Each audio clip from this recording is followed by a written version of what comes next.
Il y a eu une tentative, et je peux vous dire que dans l'ensemble, les élus de la communauté de communes étaient plutôt favorables à la création, entre guillemets, d'un club des sports au niveau de la vallée. D'accord. Non, mais après, je comprends. Après, c'est pas facile. Hein. Moi, dans le même ordre d'idée que le club des sports, je vais parler un petit peu de mon expérience de l'Office du tourisme.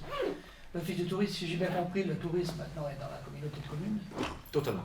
Et puis l'Office de tourisme, 2 ou 3 ans après l'entrée en vigueur de ce nouveau statut, il est absolument incompréhensible. Je m'explique. Moi, quand j'étais à Chamonix, j'avais affaire à un office de tourisme monobloc, facile à comprendre. Maintenant que je suis aux Ouches, je paye une cotisation aux Ouches, une cotisation à Chamonix.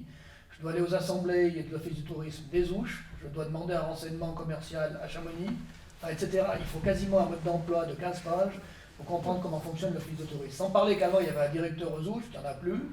Que les gens des Ouches disent c'est dommage qu'on n'a plus de directeur, qu'à Chamonix, c'est l'inverse. Donc, c'est un exemple vécu de l'intérieur, je vous promets que ça n'a pas beaucoup progressé. Il faut que je sois prudent dans ce que je dis. Je le dis sans acrimonie, hein. Non, Je vous le dis comme je le vis. On écoute la réponse. C'est une vraie question. Je vais essayer de rester factuel. Non. Si. Non, mais de toute façon, c'est à partir des faits qu'on se forge son opinion, hein, c'est une évidence. La volonté d'intégrer la totalité de la compétence tourisme à la communauté de communes a été, je veux dire unanime, enfin c'était une volonté de l'ensemble des élus, de l'ensemble des communes, bon, donc pas de discussion possible. L'étape suivante, comme ce que j'ai dit tout à l'heure pour les écoles de musique que je connais mieux, c'était bien évidemment aussi d'arriver à une structure unique. Mais comme pour les écoles de musique, on ne pourrait pas imaginer qu'il n'y ait pas un bureau ou un local office du tourisme dans chacune des communes. Alors il fallait, alors c'est un sujet, ça à la limite vous inviterez plus Patrick Doll, hein, parce que là c'est un sujet qu'il connaît bien, mais la volonté a été de réunir tout cela. Et puis, bah, il peut y avoir les fameuses querelles de clocher. Et puis, il peut y avoir des obstacles juridiques. Et puis il peut y avoir des conflits de personnes. Et puis il y a un directeur d'office du tourisme qui s'en va. Voilà. Bah, ce sont tous des faits qui ne facilitent pas le travail au quotidien pour arriver à l'objectif initial. Vous savez, les élus ne sont rien d'autre que des citoyens comme vous, au départ. Et je peux vous dire que la volonté des élus est la même que la vôtre. Je ne connais pas un seul fou qui irait dire, élu, je ne veux pas faire d'économie. Enfin, ça me paraîtrait insensé. Bon.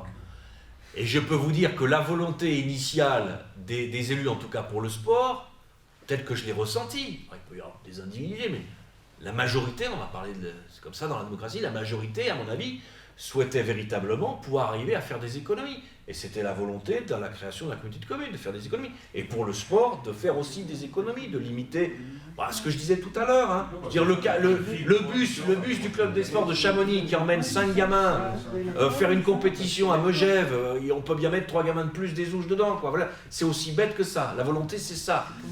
Quel est le cadre qui fixe, qui dit qu'on est dans les clous ou pas dans les clous? Parce que finalement, quand on écoute tout ça, on met en place une communauté commune, et puis on va prendre le temps qu'il faut pour que ça fonctionne, mais on a l'impression que ça fonctionne un peu comme avant quand même, à la louche. Et c'est peut-être pour ça qu'il n'y a pas d'économie. Alors est-ce qu'à un moment donné, il n'y a pas quelqu'un qui va dire, bon, les choses elles sont comme ça, il faut qu'elles aillent dans ce sens, parce que là finalement, on a quand même l'impression que, comme personne ne veut embêter personne, les choses continuent un peu comme avant, quoi. Non? Enfin, je sais pas. Il n'y a pas de contrôle, en tout cas, de l'État. L'État a les statuts qui ont été déposés. Est-ce qu'il y a un délai pour organiser? L'État a validé les statuts, donc il les considère comme, c'est le fameux contrôle de légalité, il les considère comme légaux. Moi, je pense qu'en tout cas, si je regarde, on a le droit de dire des choses un peu politiques. Je pense que concernant l'Office du tourisme et le Club des sports, ce sont des associations façades et que les autorités en place ne sont pas allées au bout de ce qu'elles devaient faire parce qu'elles ont une possibilité. Moi, j'étais bien placé, j'étais 5 ans vice-président de l'Office du tourisme pour les sociopros. Je sais très bien que les sociopros n'ont rien à dire. Donc la décision finale est une décision de mairie, ça c'est pas critiquable en soi, mais si les choses sont un foutoir actuellement, c'est un échec politique, c'est pas un échec des associations de professionnels, c'est pas un échec des commerçants, ils y peuvent pas grand-chose, et le pouvoir politique n'a pas mis en place ce qui s'est engagé à mettre en place, pour X raisons, bonnes ou mauvaises, mais c'est pas parce que c'est des associations que c'était pas possible de le faire. Excusez-moi d'être un peu direct. Joker.